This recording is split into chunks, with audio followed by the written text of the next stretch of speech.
Oh, hi. I'm Chef AJ Mall from Compass Canteen Dining. Work at the Solomonowitz Jewish Community School. I am totally addicted to my phone. You can find me 24/7. My wife hates that I have the thing, but we're going to learn about social media marketing and how to use Facebook and Instagram. And up till 10 years ago, when I first started this job, all I had was a flip phone. Okay? And when I took the job, the corporate bosses were like, "What are you doing with a flip phone? You got to get on Facebook. You got to be on Instagram. You got to get out there and be a part of the community." And so now here I am addicted to this thing. But I'm going to share some tips that hopefully will help you raise awareness of your food program and can boost your sales, all while having fun and being addicted. Before we dive in, it's really important that you understand your HR social media use policy, most likely found in your employee handbook. Check it out before you even make an account. It's going to save you headaches in the long run, trust me. According to my company's social media policy, I'm not allowed to bully or harass people online. Basically, if you wouldn't say it to somebody in person in front of your boss, you shouldn't type it out on a post or a comment. Also included in my company's social media policy is I can't make endorsements on behalf of the client or the company. But what I can do from my own personal Facebook page is say, Mr. X is a great candidate for city council, and I can post that with no repercussions. I just can't say that the company endorses Mr. X from their page or an official page that I might control. That's totally against the rules. You will also want to check with your school or client for their policy on posting pictures of the students online. It just so happens that my client does allow posting pictures, and it's very engaging to have the food with the student enjoying that product. This is a picture of my daughter Michaela having a sushi salad. Well, let's dive into Instagram and Facebook. The first thing that you're going to probably want to know is, what are the demographics of your client? And that would be the parents of the students, and maybe it's even the students themselves. What social media platforms are they using? If you're looking to target school parents that are between the ages of 18 and 29, chances are that they're going to be on Instagram. 71% of those age groups in the U.S. are on Instagram.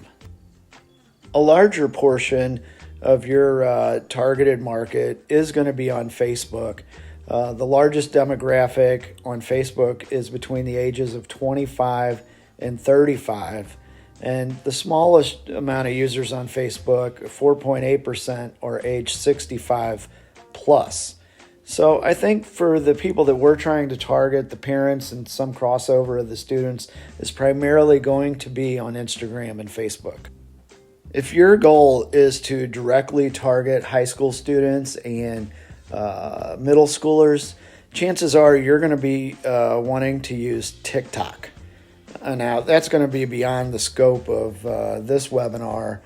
Quite frankly, I'm just too old to learn something else, but maybe you're not. So, hey, connect with me. Let me know how TikTok goes. Largely, there's two ways to use Facebook to engage people. And the first one's a personal page where you have all your friends and clients and customers as your Facebook friends. This works very well in a district with less than 500 students. But just beware that if you're going to choose this route, your public persona is tied directly to the job that you do. So you're on stage at all times.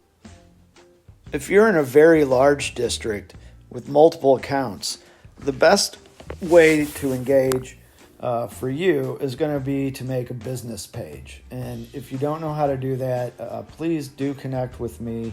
Ask me in the question and answer page. We can go over how to create a business page. In this slide, we're seeing the company Facebook page. At the very top, you'll see it's Bistro Kids Farm to School Food Service. I control this page with input from other units across our region. At the bottom, you will see a share button. So you would want to use that to share to your personal page or to some groups. And then at the very bottom left, you'll see this particular post got 42 people. That is the reach. And then the other thing you'll notice is this is actually a shared post. I shared First Taste TV, which happened to have run an article that I wrote in Serve Magazine. So I wanted to give First Taste TV a little reach while giving our company a little reach, and then I can hit that share button. Only hit 42 people, so that it kind of gives you a metric of how many people you're actually engaging. You know, oftentimes you post something on your personal Facebook page and you might have 1 like, you might have 80 likes, but you don't know how many people you've actually reached. So I kind of like sharing from the company page to my own page and just seeing how many people am I really engaging on a daily basis. The last part of the slide that I want you to pay attention to is the very bottom right of the screen. It says boost unavailable. What this is if you have some funds in your marketing budget, you can boost your post. You can pay Facebook to get more reach. That's not organic. You'd only want to do this if you're trying to reach other clients and maybe continue to build your business. Okay, so now we're on to my personal Facebook page. And if you want to become my friend, I'd be happy to add you. Love to connect with you guys. The main thing about this slide is I'm being silly, I'm being playful. I'm showing my customers what I'm working on. We're staying in touch. It's not about the food, but this is me. This is part of my job, part of my life is right here on Facebook. Now we're going to look at Facebook groups. The slide you're currently looking at is School Chefs. I'm a member. The only reason why I'm a presenter today at CSI Food Pro is directly correlated to this group. It's a huge place that chefs can network and learn and swap recipes. Please join if you're not already in the group. This is probably the best one on Facebook today. Here's another Facebook group, school nutrition, industry professionals. You get more of a kind of a managerial vibe here. So if you need to work on numbers, marketing, budgets, there is somebody in this group that has the knowledge that you need, and everybody's willing to share and collaborate. It's just a great group to join. So here we have a very large group. This is called Kosher Costco. My particular unit, we only do kosher food. And so sometimes if I use products from Costco in my food service program, I'll share it to this really large group. And we have actually got a couple bids from different parts of the country for new units just by me posting here. Here's another great way to engage. I just did this post before I released the February menus. I gave a little teaser on my Facebook page, and that will encourage and highlight some of the new items we're doing in February, and hopefully I'll get some more sales because people are interested and maybe they haven't looked at the menu before. Now they'll look at the menu. They want these items. Okay, so now let's talk about how to actually engage those customers, because you're wanting them to like and you're wanting them to comment, because that boosts up the algorithm and lets more people see your post. So in this particular slide, I'm again being goofy and silly. I'm showcasing the products that I'm making, and I'm likely to get some engagement out of this post. It's silliness and it's fun. So let's go take a look at Instagram. Now, I'm just going to be honest. I don't spend hours a day on Instagram. Basically, I post my pictures and I log off. That's about as much time as I spend on Instagram. The thing that I really love about Instagram is it really showcases your food phenomenally.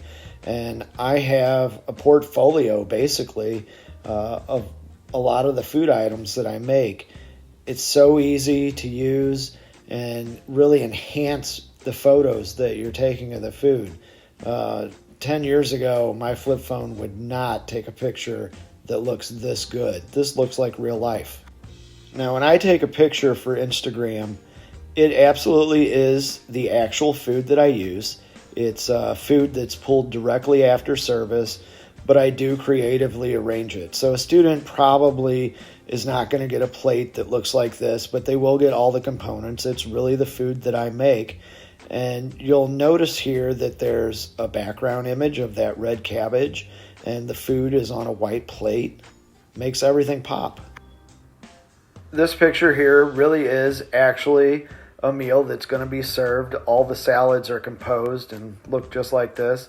Again, you're going to notice a white background. Now, all that is, it's a cutting board. That is my background, a white cutting board. And you can see that the black plate really pops against that background. So I'd encourage you to take pictures like this. So in this Instagram picture, I just want you to really look at the hashtags that you're using. Notice that I put some space in between the words and then the hashtags on the bottom, just for a visual appearance that looks good. I put hashtag school lunch and pescatarian. You want to grow your audience, use some hashtags that maybe aren't directly correlated to the salad that you're using, and maybe they are correlated. You want to get your reach up. Now, the different thing about Instagram versus Facebook is you're allowed to have multiple accounts. So maybe you have a hobby of collecting stamps and you want to have your stamp collecting page. That's fine. But you can also have your food service page too. So why not have multiple accounts and kind of separate out your interests? Now we're going to show you how to edit your pictures. Right here you can see it's just a standard picture that I took with my phone. At the very bottom, you'll see before you post that you can use different filters. So right now you're looking, it says normal. This is the same image as the previous slide. And now I've applied the Clarendon filter, and you can see how that really brightens up the image. I don't know that I would use this for, a people person picture, but when it comes to food, this is the number one filter that I use. Sometimes I also use lo-fi or high res, but this is primarily the filter to use, Clarendon. I almost forgot to tell you guys, and maybe you didn't know this, maybe you did, but Facebook and Instagram are actually owned by the same company. Well, now it's called Meta. So the platforms interact with each other, and during the question and answer period, I can kind of walk you through, but you can just post something to Instagram and automatically it will post to your Facebook page if that's what you want to do. The same goes with my stories. They will actually cross share for you. You can turn that feature on or you can turn it off. It could just save you time if you do want to post at the same time on on different platforms. So who do I follow on Instagram? I think everybody should go follow Chef Laura Comer right now. She is a genius. Not only is she a top savory chef, but she is this rare unicorn that she does pastry work that's like just hits it out of the ballpark. So for inspiration, I look at Chef Laura's page a lot.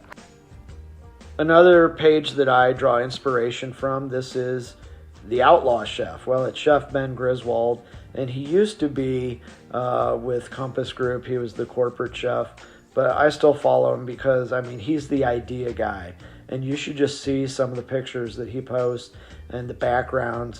He's an amazing food photographer as well as just a culinary genius. The last thing to think about is the algorithm. I know we hear about what is the algorithm. Well, it used to be that you could post at certain times of the day and that would engage more people, like 8 a.m. versus 5 p.m. when people are off of work. Well, now Facebook tailors everybody's timeline to themselves. So somebody could open it at 8 a.m., somebody could open it at 1 p.m., and they're going to see different feed from what you see. So kind of throw those rules out the window. What you're going to want to do, though, is solicit questions. Ask people, what do you think about this? What would you do? Ask those who, what, where, when, why questions, and that will get people to answer. And when they start commenting, that boosts your post to other friends. And that's kind of how it works. I mean, nobody knows how it works exactly, but that's kind of the premise. And by the way, I'd be remiss if I didn't give a shout out. The little girl in the slide against my daughter, Michaela. She's the one who's been doing the video and production work here. She's way smarter than me on this stuff. So thanks, Michaela. The reason why I switched over from corporate dining to K through 8, well, it's really simple. It's my children. So here's my daughter again, Michaela. I also have a middle schooler. He's about ready to go into high school. But yeah, I've been here at the school 10 years, and I just love showing up every day to feed not only my children, but my friends' children too. So I love this community. Well, we really took a high-level overview of social media. Please go ahead and give me a follow at chef_AJ_Mall. I'd really like to connect with you guys, and happy to share any more tips and tricks that I have that I didn't cover in the webinar. But let's open it up for questions and answers.